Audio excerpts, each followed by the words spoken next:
அஸ்ஸலாமு அலைக்கும் வரஹ்மத்துல்லாஹி வபரகாத்துஹு. கண்ணியத்திற்குரிய சகோதர சகோதரிகளே, எல்லாம் வல்ல அல்லாஹ்வின் நல்லடியார்களே, நம்முடைய அல் குர்ஆன் தப்சீர் பயணத்தில் நாம் சூரத்துல் அன்கஃபுத் 29வது அத்தியாயத்தினுடைய ஒவ்வொரு வசனங்களுக்கான விரிவான விளக்கத்தை பார்த்து கொண்டு வருகிறோம். நாம் இதுவரை பாடம் 2 வசனங்கள் வரைக்கும் பார்த்துருக்கிறோம். இன்னைக்கு பாடம் 3வது வசனத்தை பார்க்க இருக்கின்றோம்.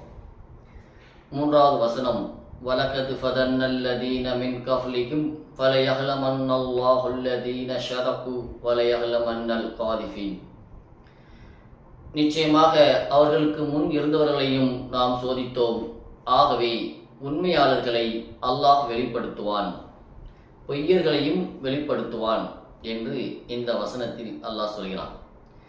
இந்த வசனமானது நாம் நேற்று பார்த்த 2வது வசனத்தோடு தொடர்புடையதாகவே இருக்கிறது. நேற்று 2வது வசனத்தில் அல்லாஹ் கேட்டான், நாங்கள் ஈமான் கொண்டோம் என்று கூறுவதால் மட்டும் சோதனை இல்லாமல் விட்டுவிடப்படுவார்களா? இப்போது 3வது வசனத்தில் அதற்கான பதிலையும் அல்லாஹ்வே சொல்கிறான், இல்லை, நீங்கள் மட்டும் சோதிக்கப்படவில்லை, உங்களுக்கு முன் வாழ்ந்த அனைவரும் சோதிக்கப்பட்டார்கள். இது அல்லாஹ்வினுடைய மாறாத வழிமுறையாக இருக்கிறது, சுன்னத்துல்லாவாக இருக்கிறது. அல்லாஹ் சொல்கிறான் ஃபதன்னா, இந்த வசனத்தில் ஃபதன்னா என்று சொல்கிறான், அதாவது நாம் சோதித்தோம் என்று சொல்கிறான். இந்த சொல்லின் அடிப்படை அர்த்தம் என்ன அப்படி என்றால், தங்கத்தை நெருப்பில் உருக்கித்தான் என்ன செய்ய முடியும், அதனுடைய தூய்மையை அறிந்து கொள்ள முடியும்.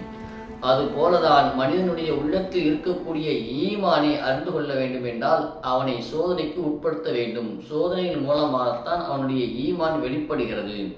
அதற்கு பிறகு ஷரப்பு என்று சொல்கிறான், அதாவது உண்மையாளர்கள் வாயால் மட்டுமல்ல, இதயம், சொல், செயல், இந்த 3லுமே என்ன செய்வார்கள், இவர்கள் உண்மையாக இருப்பார்கள், உண்மையாக இருக்கக்கூடியவர்கள். அல் காதிஃபீன், பொய்யர்கள் என்றும் சொல்கிறான். வெளியில் ஈமான் இருப்பதாக கூறிக்கொண்டிருக்கக்கூடியவர்கள் தனக்கு ஒரு சோதனை வந்தவுடன் நெசிவார்கள், அந்த ஈமானிலிருந்து பின்வாங்குவார்கள். இதற்குரிய ஆழமான தப்சீர் என்ன அப்படின்னா, 1, அல்லாஹ் ஏன் நம்மளை சோதிக்கிறான், அல்லாஹ் எதற்கு நம்மளை சோதிக்க வேண்டும், அல்லாஹ்வுக்கு நாம யாரு, அல்லாஹ் நம்மளை படைச்சிருக்கிறான், மனிதர்களை படைத்த அல்லாஹ்வுக்கு இந்த மனிதர்கள் யார் நல்லவர் யார் கெட்டவர் என்று தெரியாமலாக இருக்கின்றான், எல்லாம் தெரிந்தனாகத்தான் இருக்கின்றான்.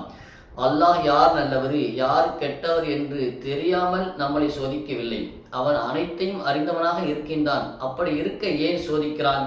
ஏனென்றால் மனிதர்களின் உண்மையான நிலை வெளிப்பட வேண்டும் என்றால் சோதனைக்கு உட்படுத்த வேண்டும். ஒரு மாணவன் இருக்கிறான், அவன் ஆண்டு முழுவதும் படிச்சிருக்கலாம், அவன் உழுந்து என்ன செஞ்சிருப்பான், படிச்சிருப்பான், புத்தகம் கையுமாகவே இருந்திருக்கலாம். ஆனால் தேர்வு எழுதும் வரை என்ன செய்ய முடியாது, அவனுடைய படிப்பின் தரம் நமக்கு தெரியாது.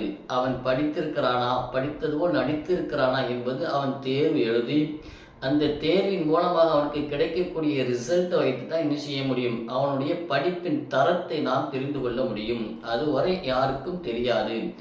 அதுபோலதான் ஈமான் சோதனையின் நேரத்தில் தான் என்ன செய்யும், வெளிப்படுகிறது.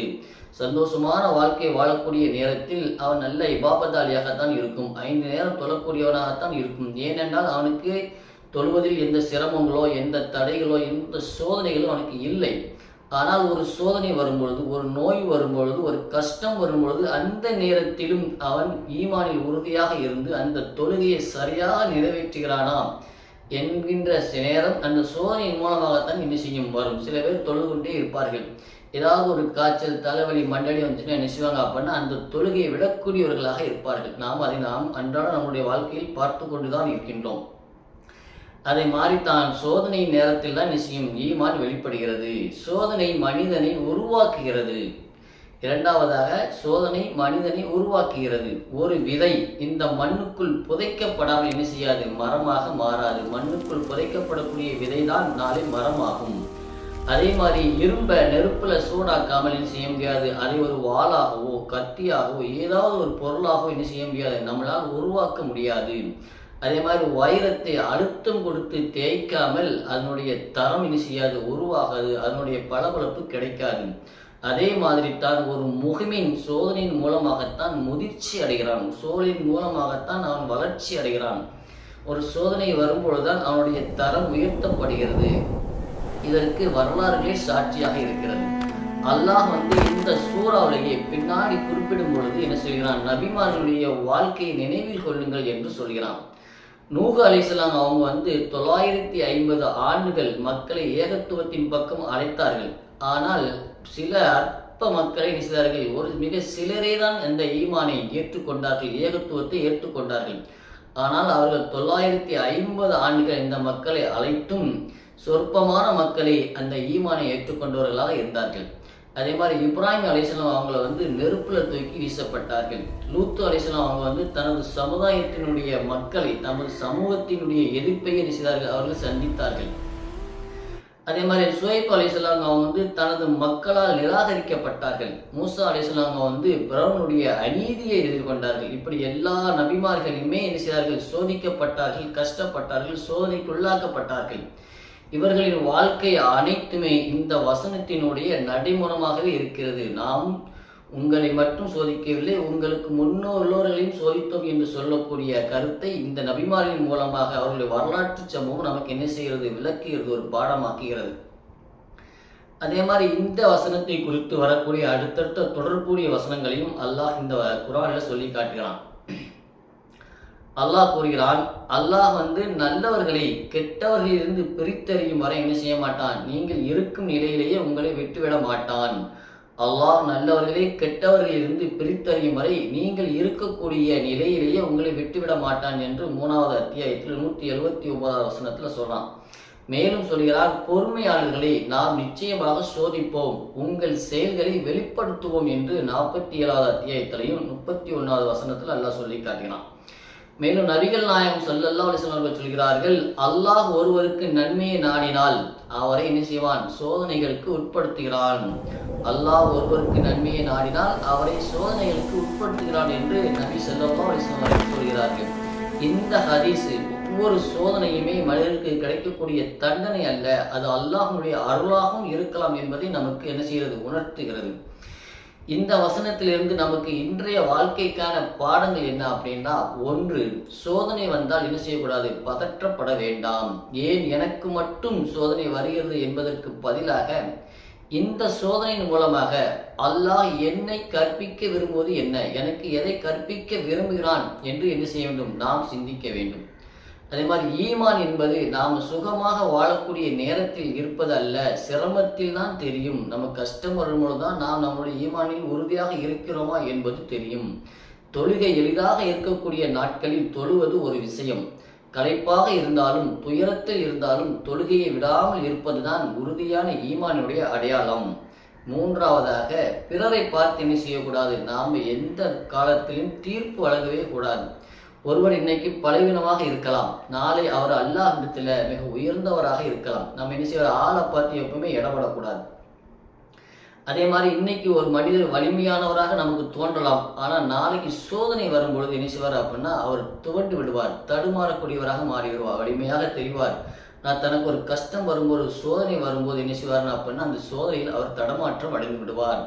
எனவே மனிதர்களை அல்லாமல் நம்முடைய ஈமானை நாம் என்ன செய்யணும், சீர் செய்வதிலேயே கவனம் செலுத்த வேண்டும். இந்த வசனத்தின் மூலமாக நமக்கு சில சிந்தனைக்கான கேள்விகளும் இருக்கின்றது. என்னுடைய வாழ்க்கையில வந்த மிகப்பெரிய சோதனை என்ன, நமக்கு எவ்வளவோ சோதனைகள் வந்திருக்கலாம், இந்த சோதனைகள் எல்லாம் நம்மளுடைய வாழ்க்கையில வந்த மிகப்பெரிய சோதனை என்ன என்கின்ற கேள்விகளை நாம் என்ன செய்யணும், அன்றாட கேட்க வேண்டும். அப்படிப்பட்ட சோதனை நமக்கு மிகப்பெரிய சோதனை என்னை அல்லாஹ்விடம் நெருக்கமாக்கியதா அல்லது அல்லாஹ்விடத்திலிருந்து என்னை தூரமாக்கியதா என்கின்ற கேள்வியும் நாம் என்ன செய்யணும், கேட்டுக்கொண்டே இருக்க வேண்டும். சோதனையை நான் தண்டனையாக மட்டும் பார்க்கிறேனா அல்லது ஒரு வளர்ச்சியாகவும் பார்க்கிறேனா, அல்லாஹ்வுடைய அருளாகவும் பார்க்கிறேனா என்று சிந்திக்க வேண்டும். இந்த வசனத்தினுடைய மைய செய்தி என்ன அப்படின்னா, இந்த உலகம் நமக்கெல்லாம் ஓய்வெடுக்கக்கூடிய ஒரு இடமாக இல்லை, இது சோதனை நடைபெறக்கூடிய இடமாகத்தான் இருக்கிறது. முஸ்லிம்களை பொறுத்தவரைக்கும் இந்த உலகம் என்பது வீணும் விளையாட்டுமே அன்றி வேறில்லை. நமக்கெல்லாம் நிரந்தரமான உலகம் ஒன்று இருக்கிறது என்று சொன்னால் அது மறுமையில் கிடைக்கக்கூடிய சொர்க்கம்தான் நமக்கு நிரந்தரமான ஓய்விடமாக இருக்கிறது. எனவே ஒரு முஹ்மின் சோதனைகளை பார்த்து மனம் உடையாமல் அல்லாஹின் வாக்குறுதியை நம்பி என்ன செய்ய வேண்டும், நாம் முன்னேற வேண்டும். அல்லாஹ் ஒவ்வொரு வசனங்களையும் சொல்கிறான், பொறுமையாளர்களுக்கு நற்செய்தி கூறுங்கள் என்று சொல்லும் பொழுது அல்லாஹ் நமக்கு உறுதி அளிக்கின்றான். எனவே அல்லாஹ்வுடைய வாக்குறுதி என்பது பொய்யாக இருக்கவே செய்யாது. எனவே அல்லாஹ்வுடைய வாக்குறுதியை நம்பி நாம் நம்மளுடைய வாழ்க்கை என்ன செய்யும், நேரான பாதையில் முன்னேறி கொண்டே இருக்க வேண்டும். இந்த வசனம் நமக்கு 4 உண்மைகளையும் என்ன செய்கிறது, கற்றுத்தருகிறது. 1, சோதனை என்பது அல்லாஹ்வினுடைய நிலையான வழிமுறையாக இருக்கிறது. அல்லாஹ் புதிதாக ஒருவர் என்ன செய்ய மாட்டான், சோதிக்க மாட்டான். இந்த சோதனை என்பது இந்த உலகம் தோன்றியதிலிருந்து இந்த உலகம் அழியக்கூடிய நாட்கள் வரைக்கும் சோதனை தொடர்ந்து கொண்டே தான் இருக்கும். இது அல்லாஹ்வுடைய வழிமுறை. அதே மாதிரி எல்லா இறை நம்பிக்கையாளர்களும் ஏதாவது ஒரு வகையில் சோதிக்கப்படுவார்கள். சோதனை உண்மையான ஈமானை என்ன செய்கிறது, நமக்கு வெளிப்படுத்துகிறது. பொறுமையோடு நிலைத்திருப்பவர்கள் தான் என்ன செய்வார்கள், இறுதியில் வெற்றி பெறுவார்கள், அவர்களுக்கே சொர்க்கம் கிடைக்கும் என்கின்ற 4 உண்மைகளை நமக்கு என்ன செய்கிறது, கற்பிக்கின்றது. எனவே நமக்கு வரக்கூடிய ஒவ்வொரு சோதனையிலும் அந்த சோதனையை கண்டு நாம் துவண்டு விடாமல், இந்த சோதனையின் மூலமாக அல்லாஹ் நமக்கு எதை கற்பிக்க நாடுகிறான், நாம் இந்த சோதனையின் மூலமாக ஈமானில் உறுதியோடு இருக்கின்றோமா அல்லது நாம் நம்முடைய உள்ளத்தில் தடுமாற்றம் ஏற்படுகிறதா என்பதை சிந்தித்து சோதனை வரும்பொழுது பொறுமையாக இருந்தோம் என்று சொன்னால் அல்லாஹ் நமக்கு ஒரு நற்கூலியை வழங்க தயாராக இருக்கின்றான்.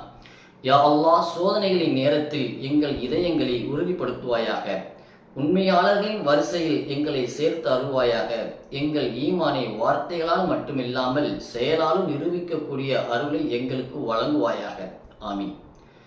இன்ஷா அல்லாஹ், நாம் இன்னைக்கு 3வது பாடத்தை முடித்திருக்கிறோம். 4வது பாடமாக 4வது வசனத்தை இன்ஷா அல்லாஹ் நாளைக்கு பார்ப்போம். அந்த வசனத்துல அல்லாஹ் சொல்கிறான், பாவம் செய்பவர்கள் அல்லாஹ்வின் தண்டனையிலிருந்து தப்பித்து விடலாம் என்று நினைப்பது எவ்வளவு பெரிய தவறு என்பதை அல்லாஹ் என்ன செய்கிறான், இந்த 4வது வசனத்தில் வலிமையாக எடுத்துரைக்கிறான். இன்ஷா அல்லாஹ் அதை பற்றி நாம நாளைக்கு பார்க்கலாம். அதுவரை நம்மளோடு தொடர்ந்து இருங்கள், பிறர்க்கும் பகிர்ந்து பயன்பெற்றுக் கொள்ளுங்கள். நன்மையான காரியங்களில் அல்லாஹ் நம் அனைவரையும் ஒன்று சேர்த்து வைப்பானாக. அஸ்ஸலாமு அலைக்கும் வரஹ்மத்துல்லாஹி வபரகாத்துஹு.